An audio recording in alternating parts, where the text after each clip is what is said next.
talking about Down syndrome. Alberto Costo is a physician who used to be here in Denver. He's not anymore, but and he was very interested in studying Down syndrome. And so on this graph this is like typical if you had your mental age in years, right? So this is your typical mental age, this is your typical chronologic age, and the black is what happens in typical individuals. So this number here would be kind of IQ testing, right? So on average, as you get older, your mental age, in chronological age, your mental age increases, and then kind of plateaus, in late adolescence or early adulthood. Now, we still continue to learn, but your IQ generally ends up at around 100, right? If you had a treatment that could change these trajectories, this is the typical trajectory in Down syndrome with a mean IQ of 44 without treatment. Let's say you could start treatment at 15 years and improve it to a typical trajectory, well then you would end up with an IQ of 52. If you could start at 10 years, you'd end up with an IQ of 67. If you start at 5 years old, you'd end up with an IQ of 86. So, this is the idea of like, wow, maybe you could actually do something to improve adult outcomes, and obviously the earlier you intervene in brain development, the more likely you are to have an improvement. This bottom graph is kind of the same idea. You have your typical, and then you have your Down syndrome curve, and then this is one where instead of brain development kind of ending at the same time, maybe you can extend the trajectory for longer and have a longer period of brain development with these medications, and then, so even if you start later, you still might have a pretty significant improvement in terms of outcome. Now, all of you guys know IQ is not your final, determination of what makes you successful or not necessarily. I know a lot of bozos with really high IQs, but the idea of changing that, improving neurological functioning is really important. Okay, so then once this discovery came about, these little mice with Fragile X were treated with all these mGluR5 antagonists, and guess what happened to the mice? They had less anxiety, they learned better, they had fewer seizures, and you looked at their brains under the microscope and it actually reversed the synaptic abnormalities. So people were like, oh my God, and then there's a fruit fly model of Fragile X, and these meds help them there, and there's a rat model and help them there. So there was a lot of enthusiasm about what this was going to do in human trials. And so there's this huge race between pharmaceutical companies to say, oh my gosh, let's work on these, and maybe we can do something. And so it was a very exciting time in Fragile X research, but it moved very quickly. And it was kind of unprecedented in many ways because when you're working with a pharmaceutical company, you have to work within what happens in clinical trials, and no one had done clinical trials like this before. And so basically you have to work within the FDA rules. And the FDA rules are, you can't get any drugs passed, into FDA approval until you've done, at least a couple double-blind placebo-controlled trials. So that means the investigator doesn't know what they're on and the parents don't know what they're on. And then placebo-controlled means some of the kids are on, obviously, a placebo drug, other kids are on the actual drug. And so, no one's allowed to know what anyone's on except for the pharmacy that's giving it to the investigator. But then even all the labeling on the drug packaging and everything is the same regardless of whether they're on placebo or not. And then the FDA also requires that you define your primary outcome measure and the data analysis plan before you even start the study. So you have to say, I predict that in this medication treatment of Fragile X syndrome, on this one questionnaire, their behavior is going to improve by 10 points or more, and this is what how I'm going to analyze it. And I mean, it's a really, those rules are in place for good reasons. You don't want drug companies after they've done this huge study to be fishing for something that's significant, and then these drugs come out with all these claims that really aren't, valid, right? You have to really, so the FDA wants you to be able to say, we know what this is going to improve, and this is what it's going to do. But no one had ever done this before. The only drugs that had been approved for autism were Risperdal and Abilify, and those were atypical antipsychotics that were really being, marketed in autism for helping with the irritability associated with autism. So they were still being used kind of for the same behavioral treatments, but they wanted the FDA label for, for autism. And in those trials, they use a checklist that's called the aberrant behavior checklist. Basically, it's a parent-reported checklist that gives some behaviors. You circle 0, 1, 2, 3 on how severe that behavior is. It's all kind of loaded into different categories like hyperactivity and aggression and irritability, and then they get a certain point score. And so if that point score improves, then that means their behavior improves. And then, the drug companies had options with Fragile X on, well, should we work on improving development or cognitive outcomes, or should we work on improving behavior? Well, what were people going to see first, and what's cheaper in terms of doing trials? Because you can't change cognition in 2 weeks, right? And so everyone said we're just going to start with targeting behavior in Fragile X. So there's definitely a lot of these what we call secondary outcome measures that were looking at different aspects of cognitive functioning. But the first outcomes were definitely behavioral, because you could do a 12-week study on looking at behavior. Okay, so they started out really promising, right? So this is Novartis. It's a medication that is called AFQ-056. Now it's called navaluron. And basically what they did was they looked at the group, the improvement in this ABC score, and the group that was on placebo didn't really change over time, but the group that was on AFQ-056, they got a lot better. And so this was really promising. This was what they call the full methylation group. So this was the group that had full methylation of, full Fragile X syndrome. There were some girls in this study. So this is the whole group, and then this was the subgroup that responded.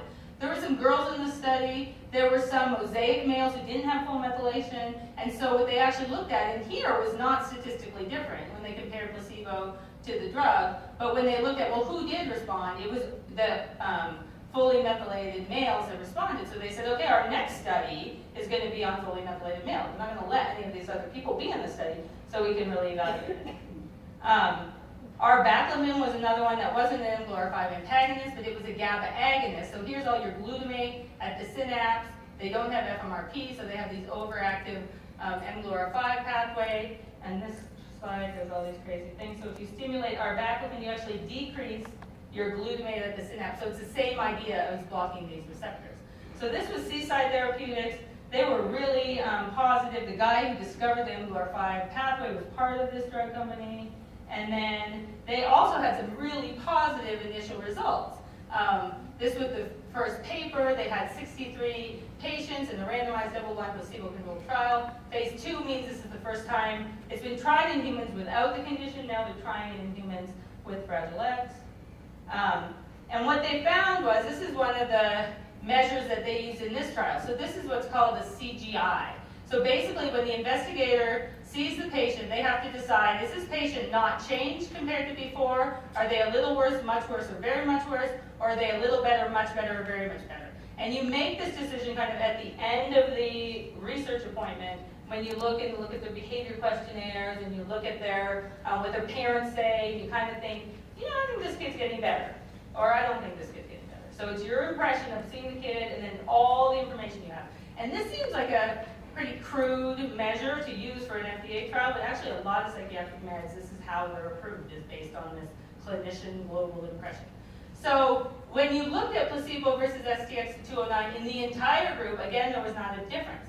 But then they said, well, who did respond? And so in this group here, there was a really big response of the STX-209 group in those who had decreased social skills. So that in the more autism and social withdrawal group, the group that really seemed to have autism and social withdrawal were the ones who seemed to really respond.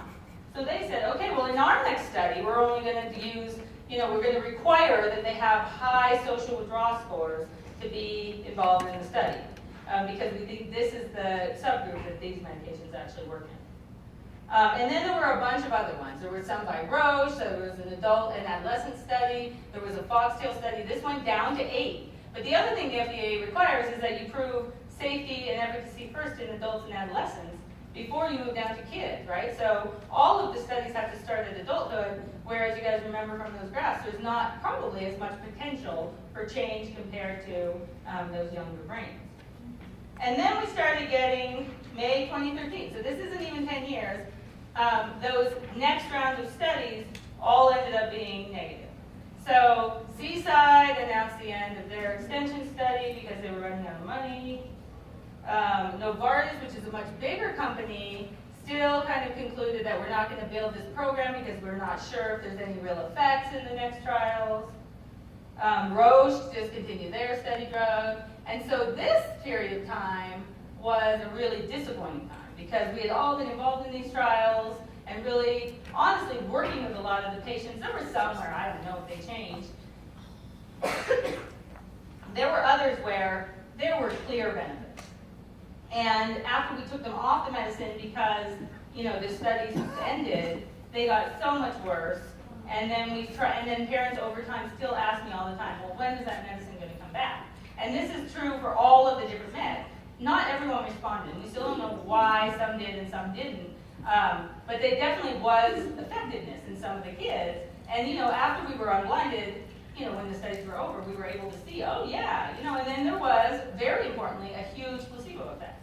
There were a lot of kids who were on placebo who got way better, right? And that, I think, speaks to the hope of the families and the hope of the doctors, right? We want them all to get better. I mean, you try and know that some of these kids are on placebo, but your gut is really like, we want these to work, right? And so I think there's always bias in those ratings, regardless of how much you say that you have to remain, objective. The outcome measures also, are some of the problems. So a behavioral rating scale is not a very good way to measure if something works necessarily, right? If the kid had a horrible morning, the parents might rate things as much different than if they had a great morning. Because, that impact of just like what, and then some parents might, see some of these problems as way bigger than another parent might. So there's not necessarily consistency among the raters. And they weren't necessarily even measures that were made for Fragile X syndrome. And so, the idea of what outcome measures are we going to use in this next round of trials is really important. And then, this anxiety effect, like I said before, every kid, if I see them 5 times in a 12-week period because they're coming for clinical trials, they're going to look better every time because they're not anxious anymore, right? And so they come, they get all these prizes. Sure, they might have a blood draw, but they get pizza at the end. They got all these cute research assistant girls running around, pampering them and helping them get through stuff. And, they look a lot better by the end of the study. And that's just, related to the improvement. So part of the new trials really have, you're coming for 2 or 3 practice sessions before we're going to even start to rate you. Because if you can't, we have to be able to see a baseline to be able to see these changes. And then we talked about the differences in adults versus young children. To see these changes over time, we really are going to need to probably try it in a much younger age group. And then 8 to 12 weeks were how long these studies were. So you're not going to see cognitive or learning changes.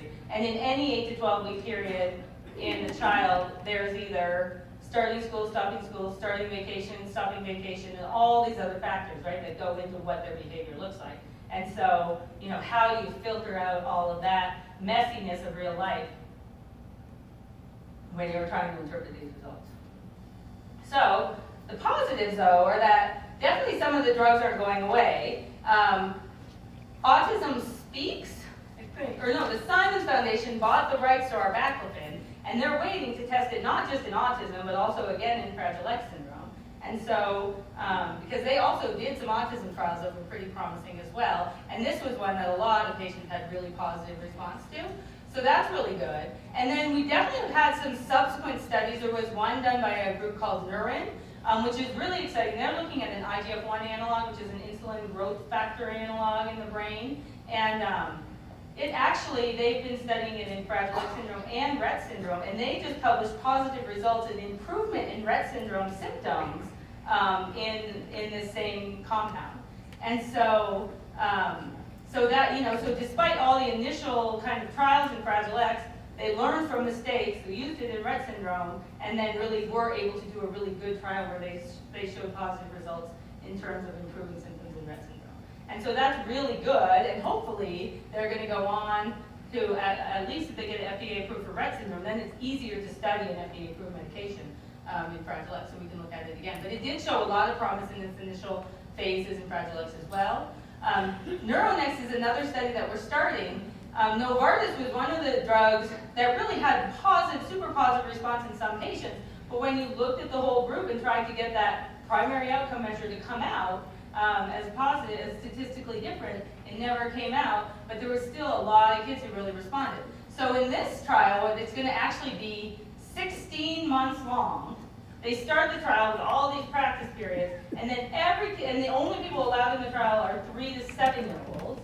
They're going to all be in this really intensive speech and language intervention, so they're all getting the same language intervention that was made just for Fragile X, and we know improves language trajectory in Fragile X. And then half of the group is going to be on placebo, and half is on the mGluR5 antagonist. We're going to look at the trajectory of language development and compare whether or not, in the same exact type of learning, environment, does it make a difference to have the drug on board in this young group. So this is starting in June at our hospital and at a couple other sites nationally, and it's really exciting because I think we kind of learned from a lot, and we're going to have much better study design. There's also a lot of drugs, and some of these are even newer discoveries of being involved in the Fragile X pathway that are already FDA approved that we're studying and sometimes use in terms of being these targeted treatments. So if you ever know of any guys with Fragile X who come to see me and I'm like, let's try some minocycline. Minocycline is usually an antibiotic used for acne. Most of these older guys do not have acne. But it actually has led to some improvements in anxiety and attentional difficulties in some males with Fragile X, and so we use that sometimes. Zoloft, we're using in really young kids. They showed some support that Zoloft in 2 to 5-year-olds with Fragile X leads to improved language development. It also acts on the BDNF pathway, which is another pathway in the brain involved in Fragile X, and so Zoloft can boost that pathway and help with those synaptic connections. Metformin is another one we're using a lot for the obesity and the side effects of the meds like Abilify and Risperdal and those atypical antipsychotics, but it also is leading to behavioral improvements overall. And so there's a lot of meds that have also been approved that we're really studying. And then, like I said before, we have much better design. So there's a lot going on. Our clinic is one with a lot of people involved who is also part of this big national network of clinics. And so we are one site here, but every other state, the National Fragile X Foundation has been pretty committed to make sure that there is a Fragile X specialty clinic in almost every state, and then we're all connected. And the connection and the research component of the connection is a big, huge data registry that's actually funded by the CDC to really understand medical problems and behaviors and transition and educational services, all sorts of aspects of Fragile X care nationally. And so anyone who comes to the clinics, any of the clinics is invited to participate in the CDC registry where the parents fill out all these forms and we fill out forms and it goes into one big giant database. And there's now over 1,000 families with Fragile X in this database. And so that's really positive. And the new version of the grant is actually, at first it was just limited to kids, but now we're starting to include adults. And so really understanding what happens with these individuals as they get older. So. And then that's it. Thank you. Are they starting to look at genetic therapies for Fragile X? Maybe reducing some of the repeats to improve outcomes in disabilities? Yeah, definitely not in people yet, right? But in the animal models, there's a lot of excitement about it. Have you guys heard about this CRISPR technology?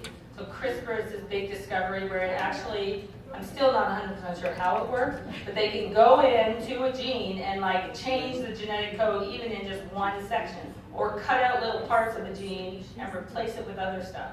And so it's definitely one, it was a Nobel Prize winning discovery, I think 2 years ago, and has had a lot of controversy about who actually discovered it and who has the rights to the money from it, but definitely is being explored. Other people are looking at ways, can you figure out a way to unmethylate it, right? To turn it on without, and then if you can turn it on, then what does it do in terms of all these other repeats? Is it really any better? Or does it start making protein and then does it cause other problems? So there's a lot of basic science going on. It's cool in Fragile X because that protein, like I said, is very involved in learning and memory, in normal functioning, right? And so Fragile X is a good model because, it definitely benefits the patient that neuroscientists, regardless of whether they care about patient care, who are very interested in how brain function works and learning works, are really interested in Fragile X. And so there's a lot of basic science background to help support then that next step in terms of what happens, in Fragile X syndrome. Yes? Is Fragile X found on the normal fish genetic test? No. No. It has to be specific. Yeah.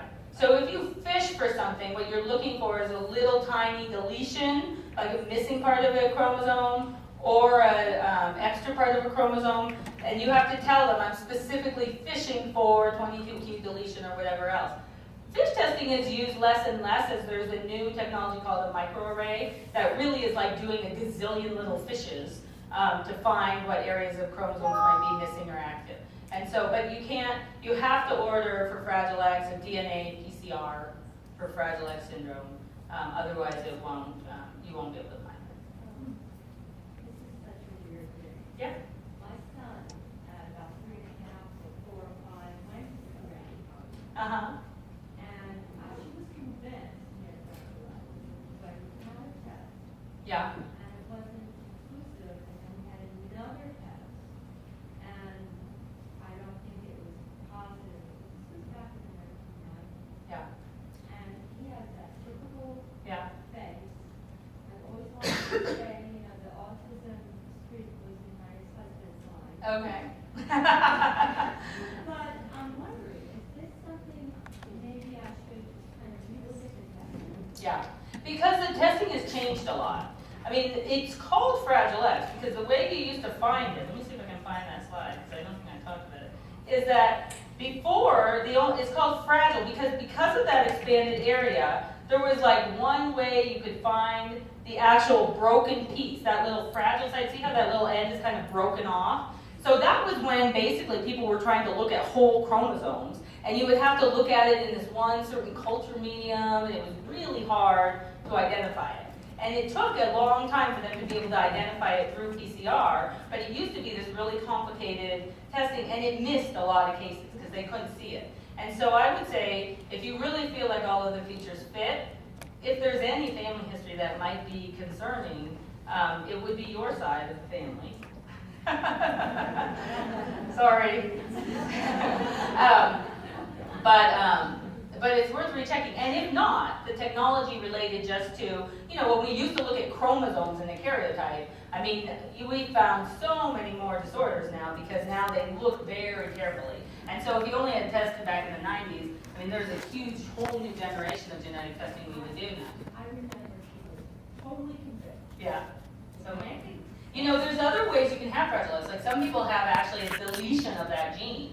So if you had a deletion of the gene, you wouldn't necessarily always see it on a chromosome. But if the whole gene is just missing, then you also can have Fragile X because you're not making protein. Yeah. So definitely. Yes. How expensive is the test, and what does it consist of? Yeah. So it's a blood test. We did one with a mouth swab. Yeah, you can do it by mouth swab, Okay. cheek swab. Most of the time it's done by blood test. But anyway, you can really isolate DNA. Any way you can isolate DNA, because you just need to be able to get the DNA. So cheek swab, saliva even, because there's cells in there. Most of the time it's blood, but if that's hard to get, then you can do it by cheek swab. And then, Medicaid and Medicare usually covers it as long as there's an indication for why you're doing the testing. The cost of it has gone down and down and down. I think it's about $400 to $500 now if you really have to pay out of pocket full price. Or sometimes if families don't have insurance, we can arrange for it to be done at that price. So it's still not cheap, but all genetic testing is getting cheaper and cheaper and cheaper. Yeah. We work with adults, and a lot of them, have just been diagnosed with autism or, moderate mental retardation or something like that. And what would be the benefit of taking an adult and having this sort of testing done if there was some sort of Yeah. that might be going in that direction? Yeah. I mean, I think, a lot of times for that individual, it just helps to understand where it all came from, right? You have an adult who's 48, they're kind of going along. We do now, though, sometimes use minocycline or other meds, that we wouldn't otherwise use. So there might be some differences related to what we might use for some aspects of behavior or treatment if that was needed. it definitely helps us in terms of, like I said, we don't have a lot of adult screening protocols for what we do with healthcare, but a lot of times when you do genetic testing, you might also find other things. I mean, you ask for the DNA Fragile X test, but you wouldn't just do that. If you have an adult with a disability, with autism or an intellectual disability, you do Fragile X and a microarray, which is looking for all these other things too. And your yield, honestly, of the microarray might be a little bit higher because, you're looking at all your chromosomes. So sometimes we find things there where you do want to know because, they're at really high risk for, aortic dissection and you have to keep their blood pressure down, otherwise, they're going to have an aneurysm or something. So sometimes you can find things where there's really important medical implications for following them over time or for, other medical evaluations they might need. So for the individual, there's sometimes some implications from a health perspective and a screening perspective. But then for the families, again, it's one of those things, okay, so, he might be older, but then are there younger cousins, again, of childbearing age, where then it might make a difference. And so the genetic implications in the family, if it's an inherited condition, is also really important. Yes? I had a question about the tremor ataxia in the older pre-mutation piece. What can we expect with Fragile X with the full mutation In that as perspective. they age, Yeah. as our population ages? Yeah. Most of the time, we will say that those with a full mutation are kind of immune to developing symptoms of FAXTAS. Because the FAXTAS actually comes from this extra mRNA that happens with the pre-mutation, and if you have the full mutation, it's shut off, and so you're not going to make it. However, there's a lot of inconsistency in how one cell might respond versus another cell in terms of doing this. So, there is still some preserved FMRP somewhere that does, kind of get through, even in those with the full mutation. And how much of that actually is there does vary. And so when we test someone in their blood, we're testing one tissue type, is their blood, and there can be mosaicism or different expressions in different cell lines. And so let's say in their blood they're a full mutation, they might in their brain have some pre-mutation cells and some full mutation cells, so those pre-mutation cells might be doing it. So we do in some individuals who kind of have 210 CTG repeats, those lower CTG repeat numbers, or who we know have mosaicism. There's some who we know from their blood are partially pre-mutation, partially full mutation, but people just call them Fragile X because that is, character like what their phenotype or what their clinical symptoms are. But when they have a little bit of that in there, then they are at risk for FACTAS symptoms.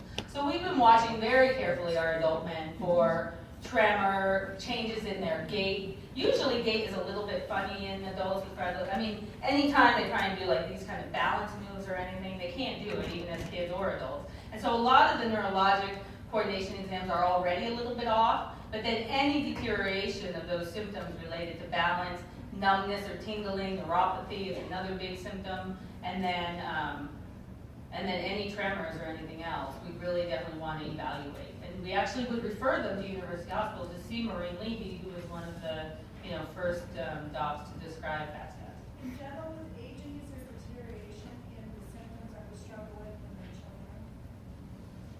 Like behavioral symptoms?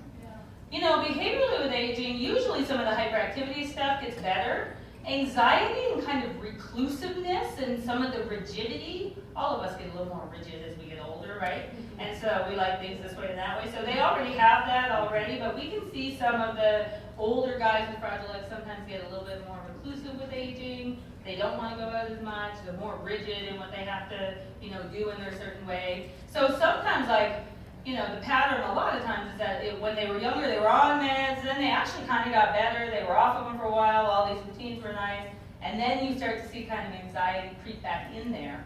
So sometimes we have to restart them if they've been taken off of those meds. The other thing that they're at risk for as they get older, honestly, is psychosis as well. And so it's not common, but in young adults and even older adults, sometimes if you start to see symptoms that are concerning for, seeing things or hearing voices, it does happen. It's usually pretty easy to treat, but it also is another risk.